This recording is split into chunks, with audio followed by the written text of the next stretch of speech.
Ketika ada orang punya kesulitan, orang dihadapkan pada masalah, pada kesempitan hidup, kesempitan pikiran, kacau balau, galau, hendaklah saling menasihati dalam kesabaran. Yang sabar ya Bang, Pak, yang sabar. Kenapa? Iya kan kemarin kan saya begini, cerita panjang lebar, curhat ceritanya. Tetap saja sabar. Yang pertama sabar, barijeng tetap sholat. Apa? Kata Allah, wasta'inu bisobri wassalah. Minta tolong tuh kepada Allah dengan cara satu sabar, dua sholat. Ini saling mengingatkan, wajib hukumnya. Nah kalau begitu berarti terlepas dari orang-orang yang rugi dan kita mendapatkan keuntungan yang besar. Maka berhubungan sosial mesti didasari cinta kepada Allah.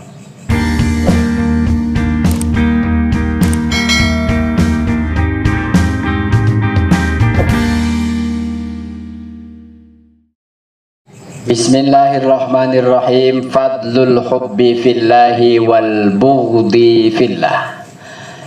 Al-hubbu cinta fillahi karena Allah, wal bughdu dan benci fillahi karena Allah. Jadi ada istilah cinta dan benci.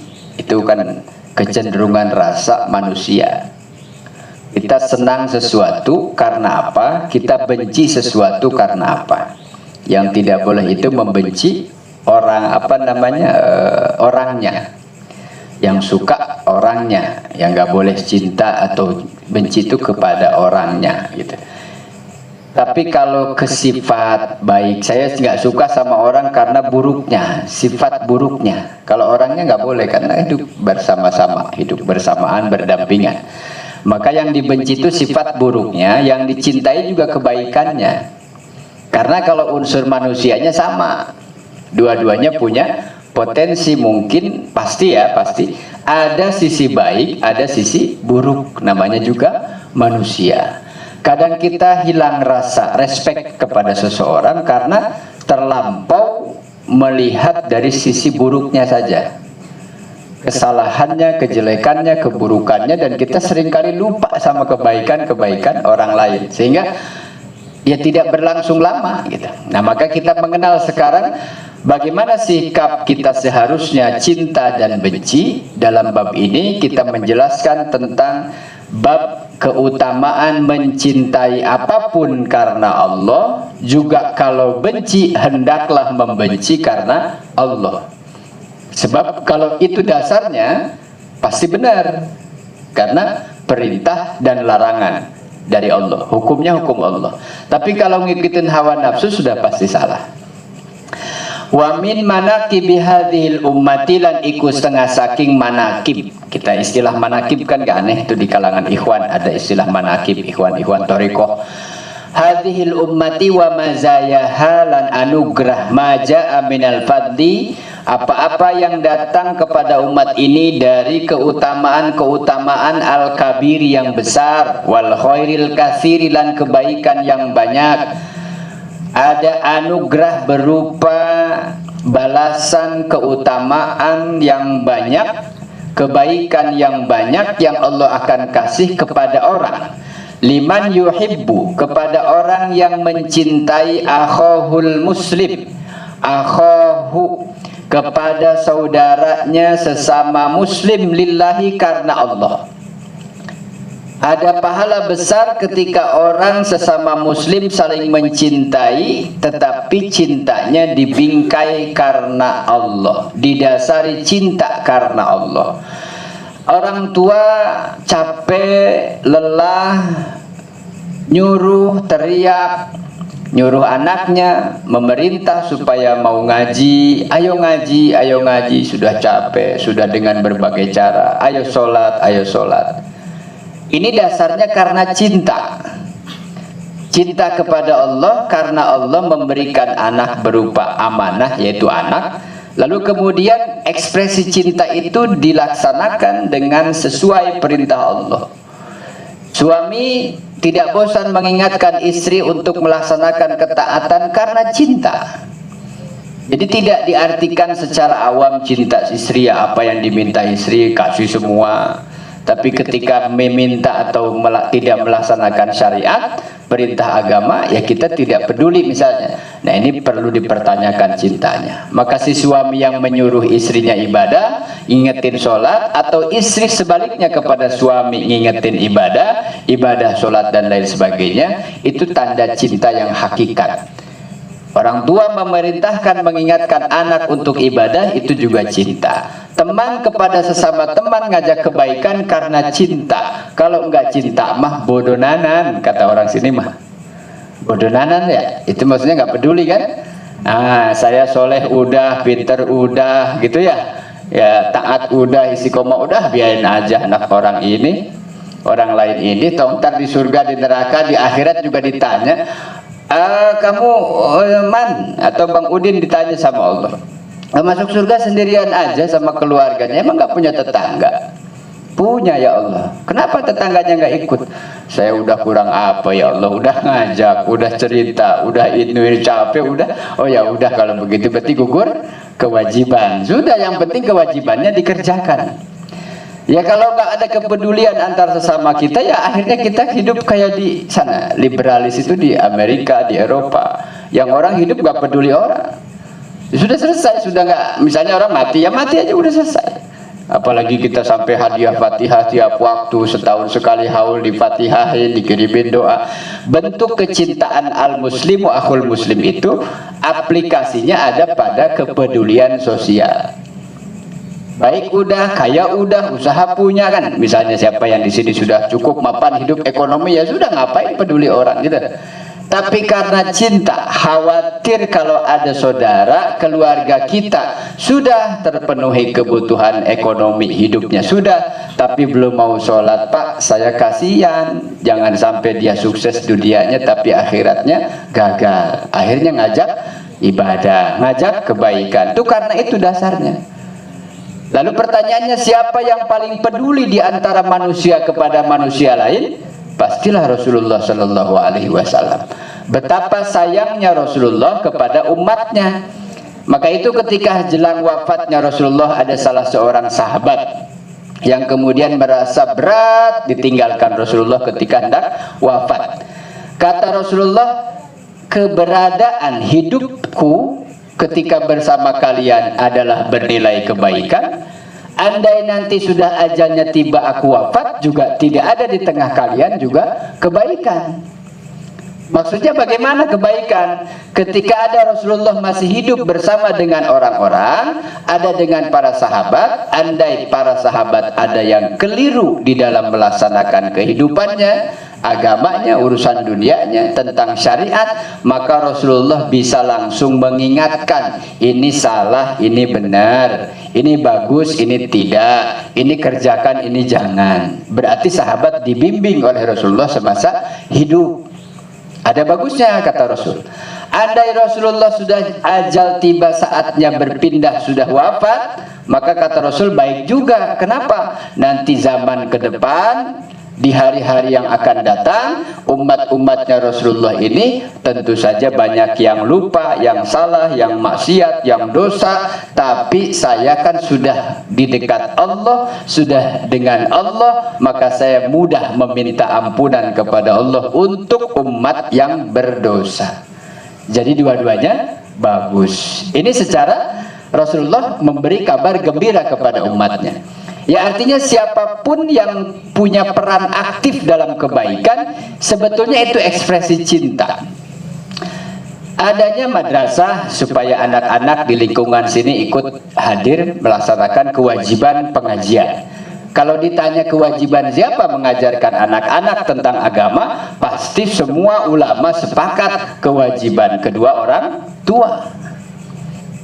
Wajib tuh Bapak Acak ngajarin Safira Ikro sampai bisa Quran, sampai bisa wudhu, sholat. Bapak Nanai wajib ngajarin Nanai sampai benar-benar dia Islamnya benar secara syariat. Ibu-ibunya wajib ngajarin anaknya. Nah karena tadi kita hidup bersosial, ada saling memberi manfaat. Saya tidak bisa, saya titipkan kepada yang bisa. Nah, maka kewajiban tadi gugur karena apa? Sudah terpenuhi, ditunaikan. Anak saya nggak ajarin ngaji, tapi saya ajak anak saya antarkan ke madrasah supaya bisa ngaji. Saya bagian cari uangnya untuk bukunya, ikroknya, kitabnya, Qurannya, tasnya, termasuk jajannya. Itu yang di sini. Yang di pondok juga sama, kewajiban ayah ibunya lah yang mengajarkan pendidikan agama. Tapi tadi tuh, karena ada kecintaan kepada sesama kaum muslimin, sesama umat Rasul, maka kita saling peduli. Ayo, selagi saya bisa, waktunya, ilmunya ada, tempatnya ada, kesempatan ada, ayolah saya siap. Bapak ibunya siap nggak ngingetin anak-anaknya? Siap, cocok. Ketemu tuh. Akhirnya di sini banyak anak-anak yang ngaji, di sini banyak anak-anak yang bisa baca Quran, yang kemudian semangat pengen mondok pesantren, pengen sekolahnya tinggi, pengen kuliah, gitu. Jadi motivasi itu buat nih. Orang-orang tuanya bagaimana? Sama. Ketika saling mengajak dalam kebaikan adalah dasarnya karena cinta. Sebab pertanggungjawaban ini tidak berhenti sampai di dunia saja, tapi nanti ketemu sampai di akhirat. Maka itu kenapa ada tawasau bil haqqi wa tawasau bis sabri. Ada kewajiban nih, saya ingatkan dalam surat Al-Asr. Wal asri innal insana lafi khusrin. Demi masa bahwa sesungguhnya setiap manusia dalam keadaan rugi. Kalau rugi itu bukan cuman nggak balik modal, tapi juga hilang asetnya, ke bawah semua, habis. Itu rugi fatal gitu sudah. Iman yang pertama siapa? Ada pengecualian. Semua manusia rugi, maksudnya dunia dan akhiratnya rugi. Illalladzina, Allah kasih tahu ada yang tidak rugi. Ada pengecualian, kecuali orang yang tidak akan merugi adalah amanu. Yang pertama, orang itu beriman. Beriman kepada Allah, beriman kepada malaikat, kepada kitab-kitab, kepada Rasulnya, kepada hari kiamat, kepada qada dan qadar. Beriman maksudnya muslim, mukmin. Saya sudah beriman, sudah Islam, KTP saya juga Islam, dari kecil juga saya Islam. Nah, tapi tidak cukup hanya beriman saja. Itu dasarnya saja. Wa aminus solihati, harus beramal soleh. Jadi setelah beriman itu harus ada amalnya. Amal solehnya apa? Sebagai bukti orang beriman. Sudah beramal soleh saya nih, ibadah sholat sudah, puasa Ramadan ikut, kurban sudah, haji umroh juga yang sudah, alhamdulillah sudah, sedekah santunan saya sudah, sudah soleh nih. Tidak cukup sampai soleh saja. Wa amilu solihati wa tawasau bil haqqi. Ketika dalam kebenaran cuek, acuh, apa mengingatkan, apa saling mengajak.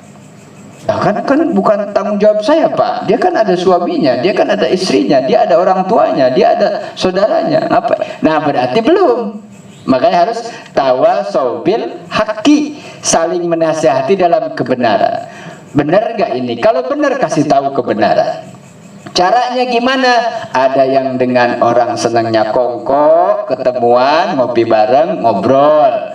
Di situ diselipkan tentang kebaikan, tentang pengajaran, tentang pengalaman-pengalaman dalam pengajian, diceritain temennya, temen yang nggak tahu jadi tahu.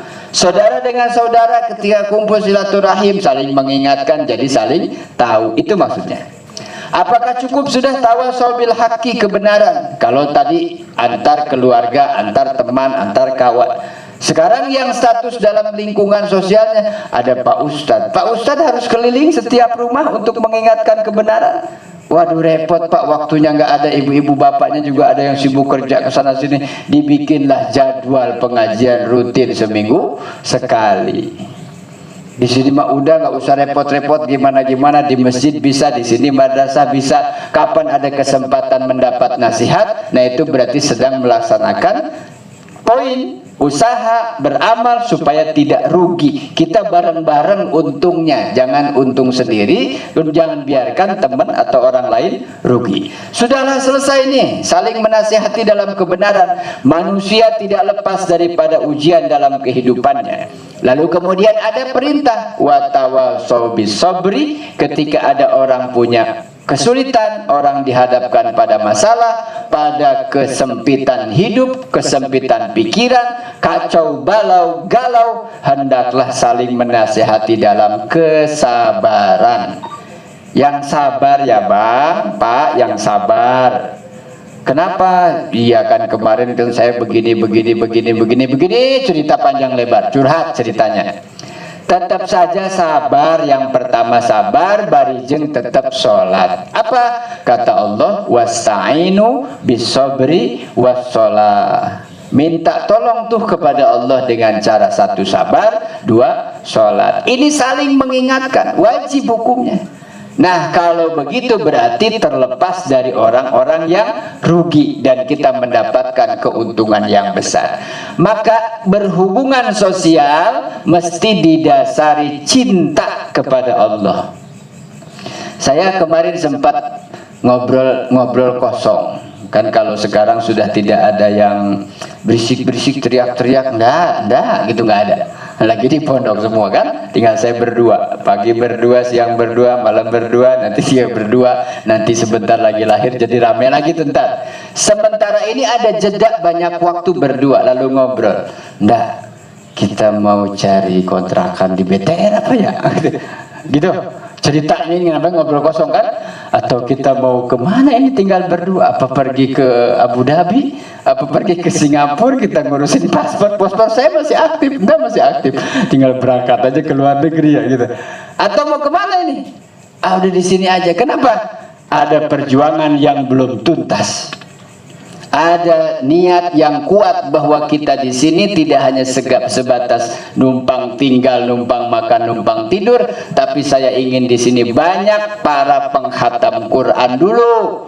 Warnis hatam Quran, ya sudah sekarang? Warnis sudah kan? Sudah hatam Quran belum? Belum, sebentar lagi. Nanti Safira hatam Iqra, hatam Quran. Di sini sudah ada yang bisa meneruskan pengajian-pengajian kayak gini nih. Malam minggu siapa yang ngisi, malam Jumat tahlil yang ceramahnya siapa, yang rutinnya siapa, imam siapa. Pengen itu ada benih-benih dulu tuh. Maka sekarang kita lagi pondokin anak-anak kita. Sampai kapan? Wallahu a'lam bishawab. Kan nggak tahu. Bapak Nanai, Ibu Nanai pada saatnya mungkin pulang kampung ya. Apa mau di sini terus? Ya di sini perusahaan diteruskan sama orang-orangnya, karyawan, yang penting laporan lancar, bisnisnya lancar.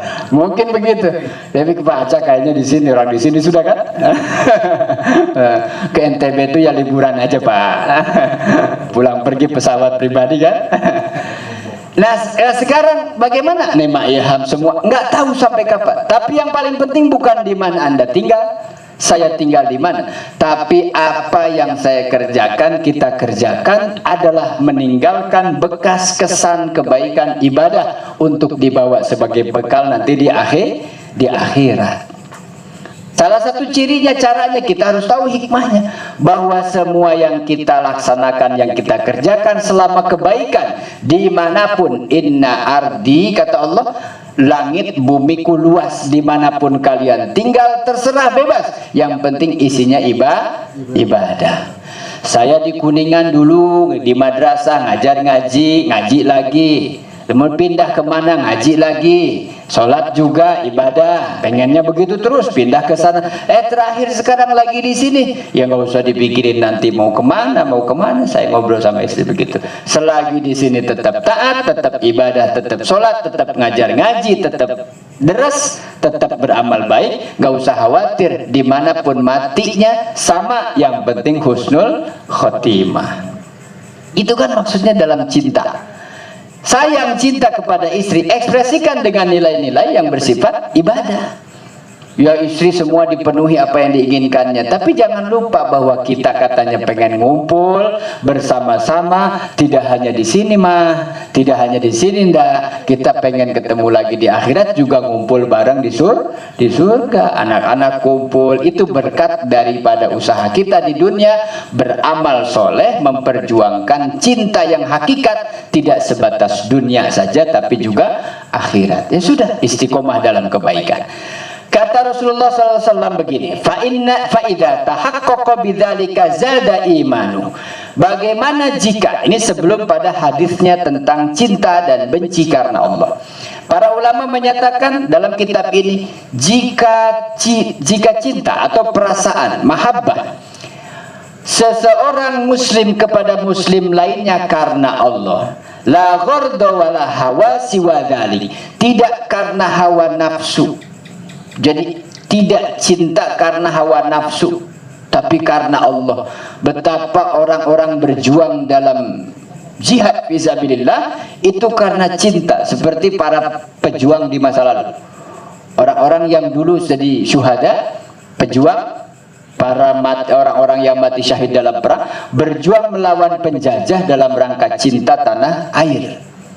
Korbankan hati, pikiran, perasaan, jiwa, bahkan nyawanya, badannya. Sekarang sudah tidak ada perang yang kita alamin, perang secara fisik, tanding begitu, tapi sekarang kita berjuang untuk mempertahankan, mengisi kemerdekaan menjelang Agustus ini yang akan datang.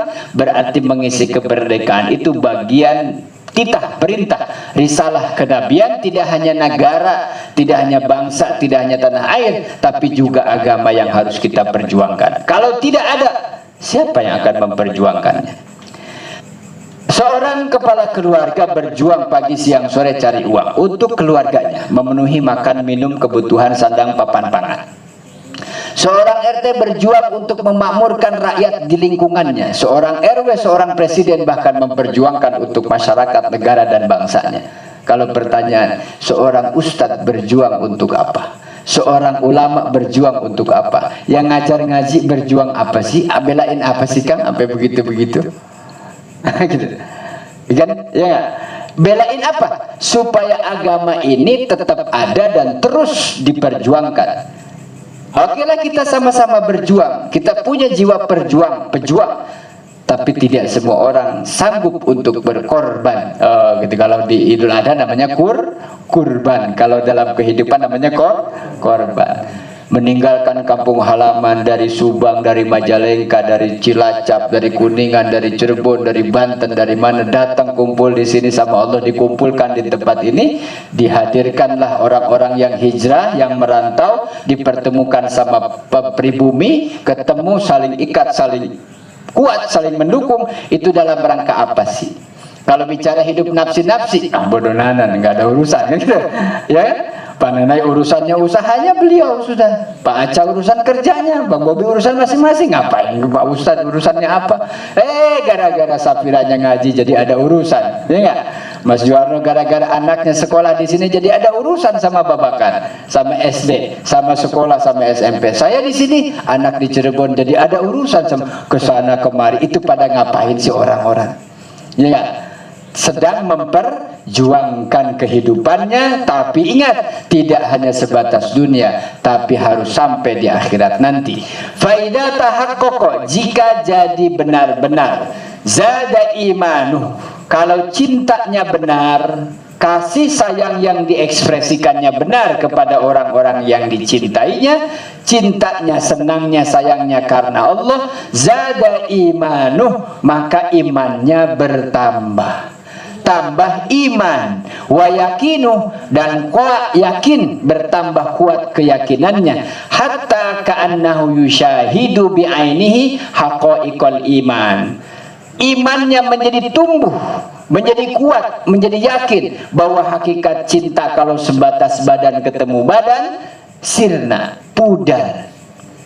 Ketemulah jodoh, cinta, sayang, apapun bentuk ketika lahir, kemudian cinta itu ada, perasaan ada, lamaran, lalu kemudian menikah, setelah itu selesai. Cintanya pudar apa tidak? Tidak, tetap kuat, tetapi sekarang sudah punya anak. Terbagi atau bagaimana kalau begitu cintanya? Tidak, tetap bertambah, malah harusnya bertambah karena cinta kepada istri, berarti sama juga cinta kepada anak, cinta kepada anak ya kepada istri, karena tidak ada anak kalau tidak ada istrinya. Sudah dari batu, dari pohon gitu.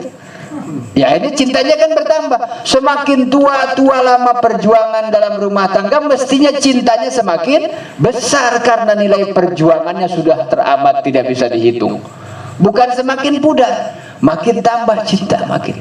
Nah, pada akhirnya nanti cintanya orang tua kepada anak berakhir pada wasiat. Nah, dek, jang, tong, nih bapak mama udah pada tua, ntar lu pada gede, kira-kira masih pada mau sholat? Enggak, ntar kalau mama bapak nggak ada.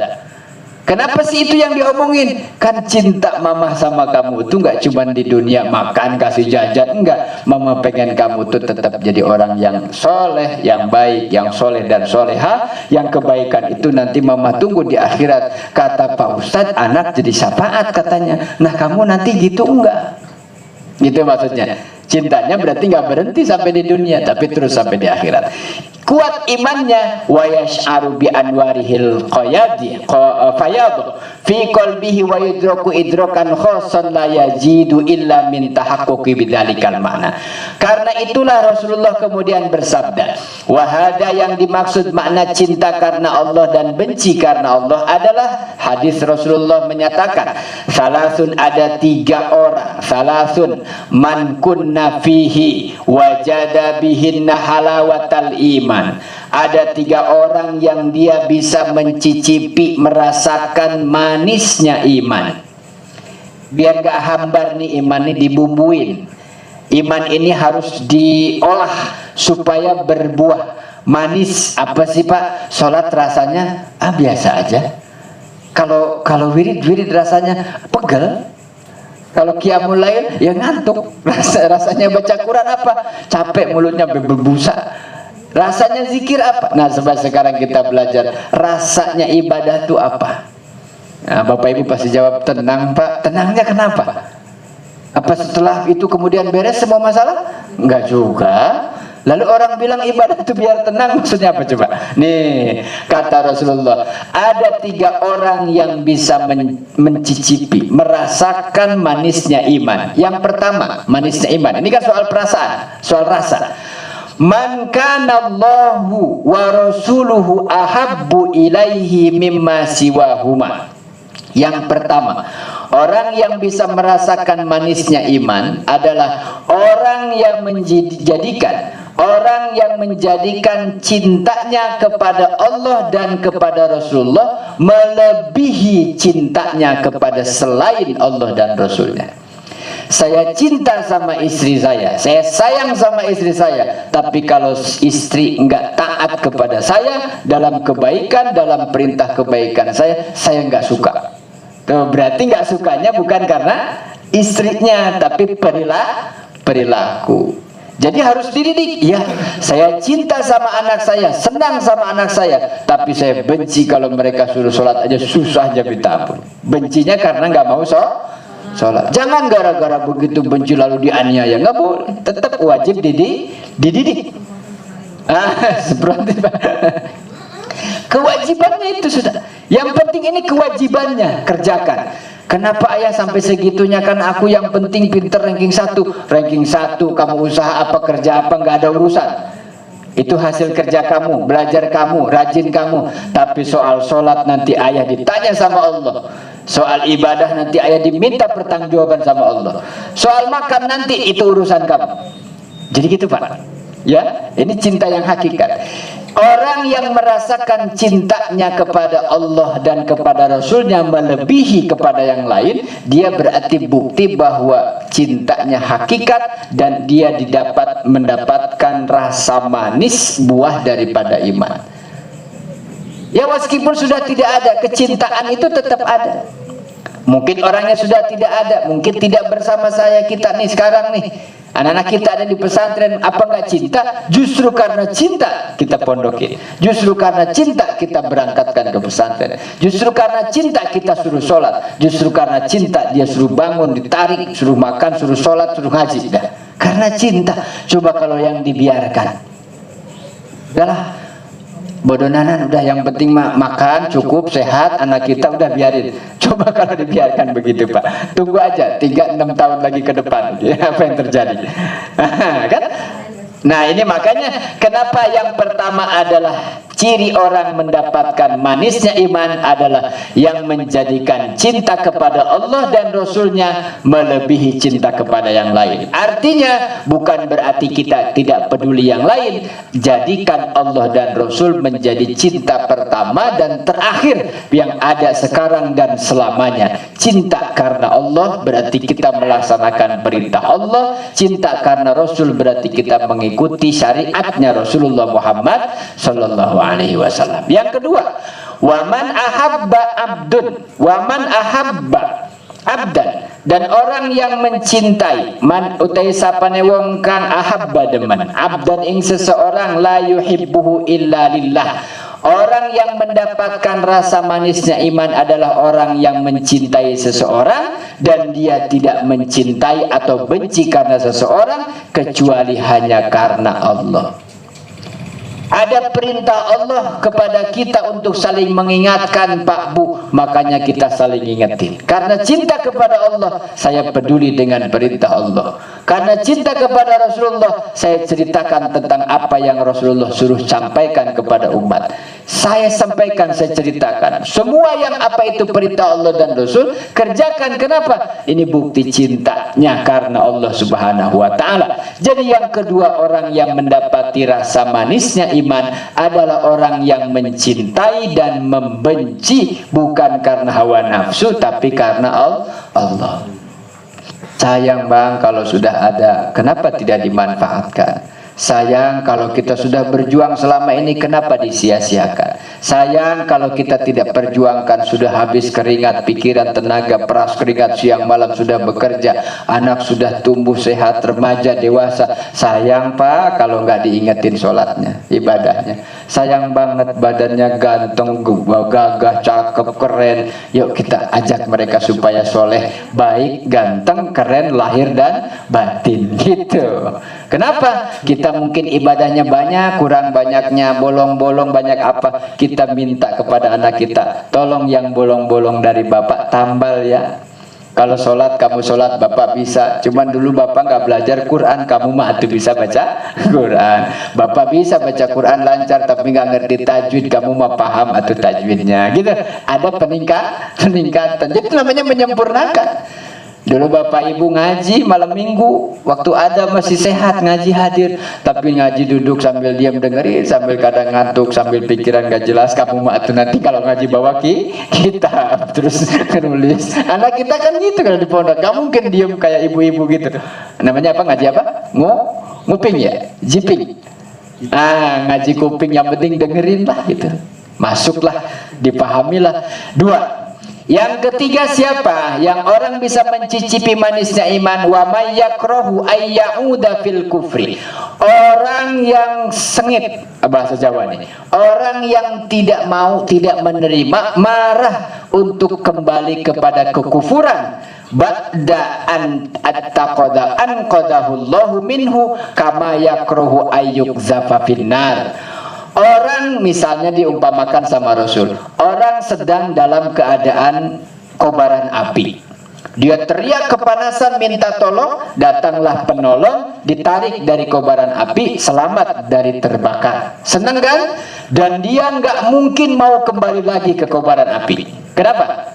Sudah merasakan betapa tersiksanya terbakar.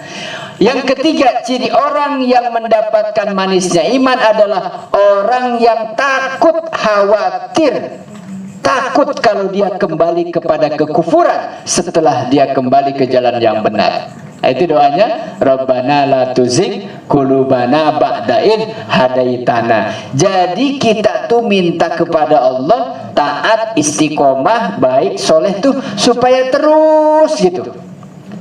Jangan tar gini, tar gitu, tar gini, tar gitu. Ya bolak-balik terus. Sudah bagus istiqomah, ntar hilang, terbalik lagi. Tapi ya kalau dibanding-banding ya bagus. Namanya tahu jalan balik. Kayak kita kesasar di jalan, yang penting tahu akhirnya, balik lagi aja, jangan diterusin. Nah ketika ada orang yang kemudian tersesat dalam kekufuran, lalu kemudian diberi hidayah oleh Allah nih, sadar, oh berarti saya dulu salah ya Pak ya. Iya. Tapi gimana Pak? Selagi ada niat istighfar minta ampun ke Allah, pasti diampuni. Mulai sekarang abang istiqomah, diniatkan taubat, benar-benar dijaga istiqomahnya, dijaga taatnya, sholatnya, ngajinya, dah jaga itu terus.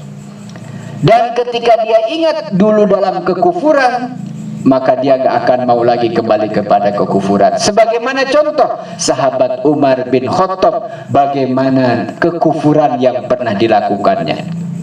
Berjudi, berzina, mencuri, mendolimi, membunuh, itu sudah kehidupannya. Setelah kemudian bertaubat dan kemudian diberi hidayah oleh Allah menjadi seorang muslim, dari sahabatnya Rasul sekaligus khalifah, tidak pernah sahabat Umar kembali ke masa lalunya. Maka ketika sholat sahabat Umar, ketika salam itu dalam sholat, tengok kanan assalamualaikum, tengok kiri assalamualaikum, ke kanannya tersenyum, ke kirinya nangis. Kenapa ke kanannya senyum? Ingat di masa lalu. Kan sadar tuh, baru sadar kemudian jadi ketawa, ya lucu ya. Iya, dulu saya kok kafirnya sebegitu kafir luar biasa. Yang namanya orang paling dimusuhi Umar pada saat kafirnya adalah Nabi Muhammad.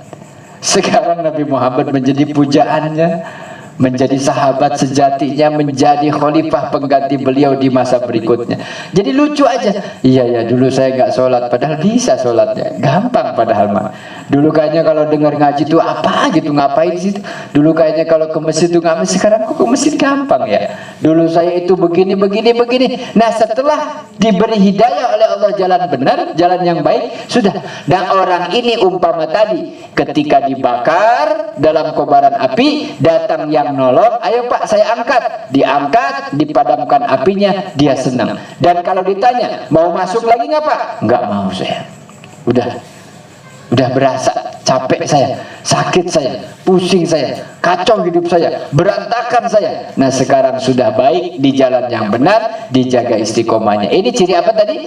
Orang yang merasakan nikmat manisnya iman. Jadi yang pertama, orang yang bisa mencapai rasa nikmatnya iman adalah mereka yang mencintai Allah dan Rasulnya melebihi kecintaannya kepada dunia dan seisinya. Saya cinta sama istri, cinta sama anak, cinta keluarga, tapi saya tidak mengalahkan cintanya mereka, cintanya saya kepada mereka, kepada Allah Subhanahu wa Ta'ala. Jadi jangan sampai berubah itu, justru karena cinta. Yang kedua adalah orang yang mencintai dan membenci karena Allah sayang, senang sama anak ini. Kenapa? Sholatnya rajin, ngajinya rajin, semangat ibadahnya, makanya saya perjuangkan. Supaya apa? Bukti cinta saya bukan karena mau ada motivasi modus dunia, tapi ingin anak ini menjadi anak yang soleh, solehah, yang alim, yang pintar, yang membanggakan kedua orang tuanya. Makanya apapun saya lakukan, perjuangkan. Gitu kira-kira.